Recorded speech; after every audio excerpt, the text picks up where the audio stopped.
Coming up on Mountain News at 5:30, several eastern Kentucky counties are still under burn bans. Why the fire danger is high right now. And should race play a role in college admissions? The Supreme Court will decide how much, if any, consideration an applicant's race should play in offers to attend a university. Plus, cooler weather continues as we head through tonight, but mild weather is back tomorrow and Sunday. The latest next is Mountain News at 5:30. Starts now. Dedicated to Southern and Eastern Kentucky, this is WYMT Mountain News at 5:30. Good evening, I'm Steve Hensley. We begin with a developing story in Somerset where a golden alert was issued a short time ago. Take a look at your screen. This is Kimberly Casey. She's 54 years old and is described as having brown shoulder-length hair, brown eyes, and is about 5 feet tall. She was last seen at the Mighty Dollar in Somerset, but the last contact she had was on October 25th. She spoke with someone on the phone telling them she was in Monticello. Somerset police say it is crucial that she be located as soon as possible. Anyone with information is asked to call Pulaski County 911 at 606-678-5008. Well, while we continue to enjoy the beautiful fall leaves, once they hit the ground, they're causing trouble for firefighters. Meteorologist Jason Lindsay is in eastern Kentucky where leaf litter is reigniting some controlled wildfires.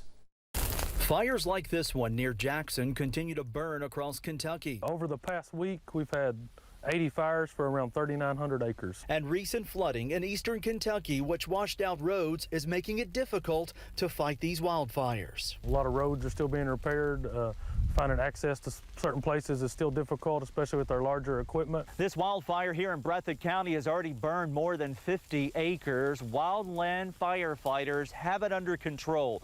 But here's the problem. Although we recently had rain, it did help, and this fire was completely out. The problem is the leaves that continue to collect on the ground is adding fuel to the fire. With the heavy winds and the trees still holding on to their leaves, as those leaves fall, they're covering up containment lines.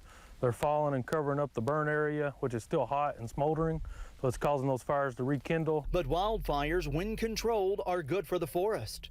Fires are beneficial to the ecosystem, and we prefer those fires be controlled burns. You can do your part in preventing wildfires. A lot of counties across the state have issued total burn bans, so we ask that you just refrain from any outside burning at this time. The good news, rain is in the forecast for the weekend and to early next week. In Breathitt County, I'm meteorologist Jason Lindsay, WKYT.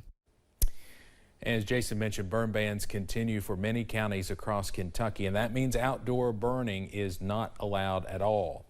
Well, more than $950,000 was donated to Kentucky Habitat for Humanity. This will go a long way in helping build habitat homes for those in western Kentucky who lost everything after the tornadoes. The money was raised in a joint effort by Kentucky Sports Radio and the Kentucky Chamber of Commerce. Officials say that includes donations from all around the world. And what KSR and Kentucky Chamber have done to support that effort is truly amazing. It's almost $1 million to help. We need a lot more than that, but that's a big chunk of money, and that will go a long way toward getting some folks back in housing. The funds from the donation will be used to build 30 new homes that are safe, healthy, energy efficient, and affordable in impacted communities. Up to $25,000 will be allocated per unit, covering on average 20% of the direct construction costs needed. Well, it has been a beautiful day region-wide today. Plenty of sunshine, low humidity, low wind speed. It's been actually a pretty nice day with those temperatures staying mild. Here's a look outside right now from our camera at Mount Vernon along Interstate 75. You can see the shadows getting longer as the sun sets, but you can still see some of that beautiful color. And go out and see it while you can, because we're getting past peak here very quickly. Sun's already set through downtown Whitesburg as it's gone behind Pine Mountain over there, but otherwise looking pretty nice and quiet. Temperatures dropping there, and temperatures dropping from the 70s into the upper 60s. I know football kickoff here in a couple of hours. We're going to continue dropping those temperatures to about 60. Again, clouds about the only thing we have to worry about tonight. It's not a big deal in any way, shape, or form. Either way, grab that First Alert weather app. You'll need it. over the next few days because we do have a rain chance in the forecast as well, with those temperatures dropping into the 40s tonight. Details on that rain chance coming up in a few minutes. Steve?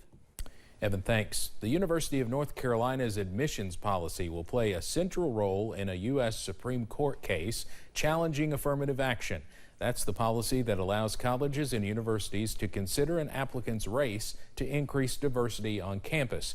The University of North Carolina has said it continues considering race to increase diversity after its long history of racial discrimination.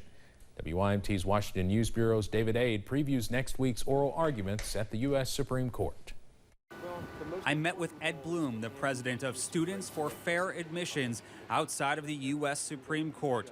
Bloom is asking the court to effectively end affirmative action. The student's race shouldn't be something that is used in gaining admission to a college. Bloom argues that race-conscious college admissions policies discriminate against Asian American students. Bloom's challenge focuses on the policies at Harvard and the University of North Carolina.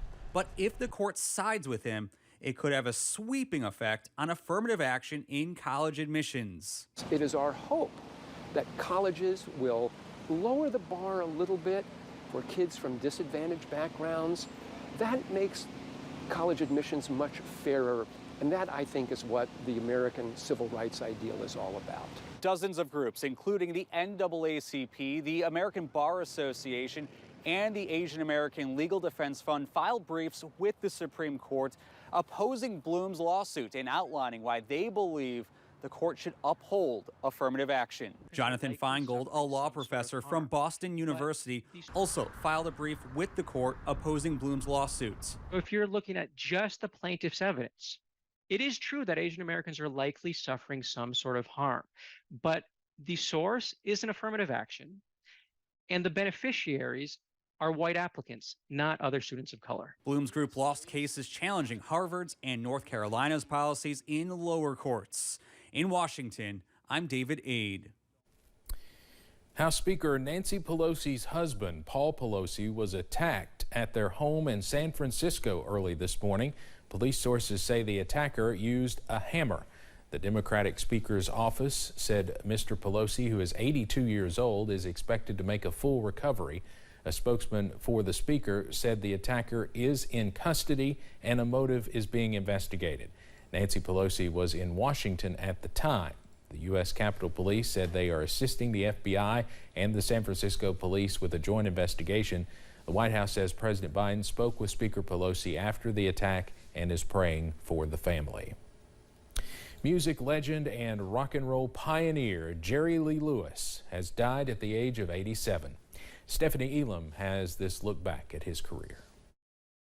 Now let's go.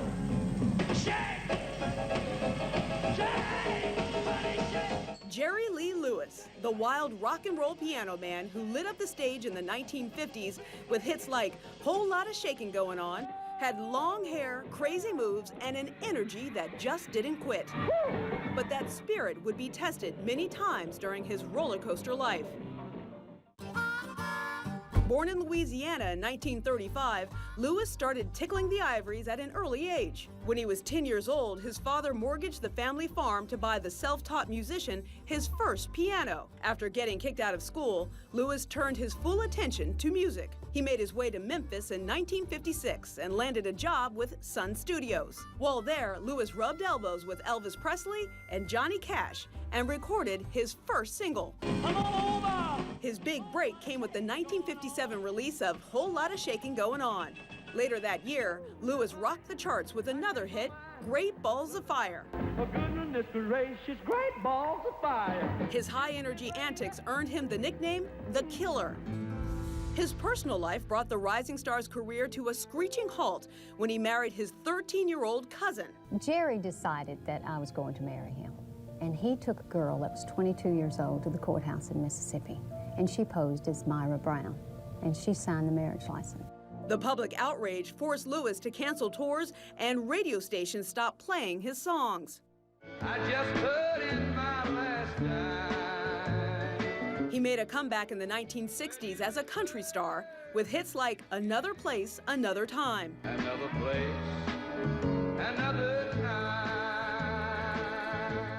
But tragedies followed. Lewis's 3-year-old son drowned, and a teenage son died in a car accident. The singer developed a drinking problem and suffered a bleeding ulcer that nearly killed him. Another decade, another upswing. In the late 80s, Lewis was inducted into the Rock and Roll Hall of Fame and earned a Hollywood star. I look forward to another 33 years in the business. He also gained renewed popularity from the biographical movie Great Balls of Fire. Oh, like a shaking going on. Jerry Lee Lewis kept entertaining audiences well into his golden years, just rocking his life away. My name is Jerry Lee Lewis, and I'm glad you're here to stay.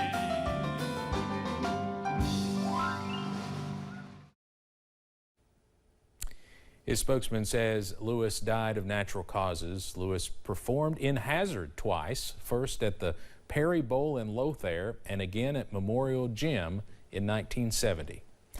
Coming up on Mountain News at 5:30, every year it seems like there's an argument about Christmas music playing before Thanksgiving. But what about Halloween? Experts explain why the holiday season seems to have kicked off earlier this year. Case in point, I had my first Christmas tree cake last night.